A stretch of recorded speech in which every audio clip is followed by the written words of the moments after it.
Қайырлы күн.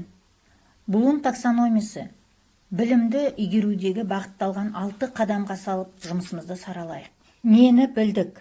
Цифрлы технологияның білім беру үрдісінде бірнеше жүйесін жетілдіруге бағытталдық.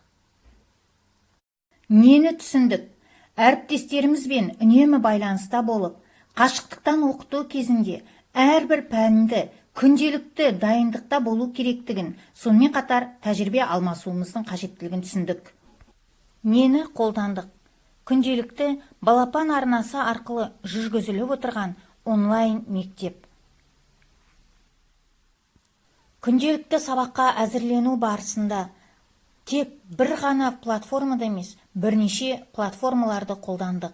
iMектеп, Білім Ленд, математика пәнінен электронды оқулықтар, сондай-ақ жаратылыстану, дүниетану, факультатив сабақтары кезінде YouTube каналдарынан арнайы беріліп отырған бейне жазбаларды қажетіне қарай өңдеп, кері жинақтап, InShot бағдарламасы арқылы 10 минут көлеміне ықшамдап, жаңа бейне баяндарды дайындадық.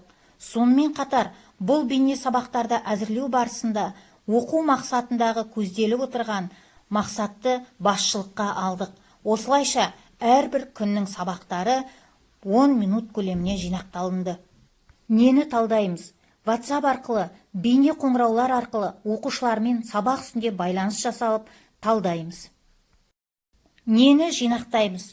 Оқушылардың кері байланыс жіберілген жұмыстары тексеріліп, әрқайсына жеке тоқталып талданылады. Қалай бағалаймыз? Ата-ана, мұғалім үшін қашықтықтан оқытудың ұтымды жақтары іріктеледі.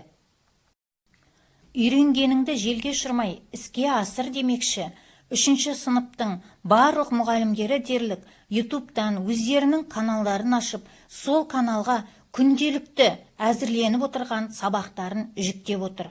Бұнымен біздер тек негізгі пәндерді ғана емес, сондай-ақ факультатив сабақтарды да қамтып өттік.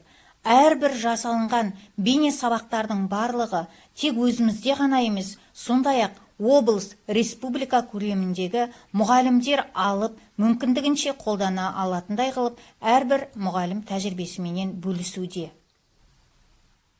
Назарларыңызға рахмет.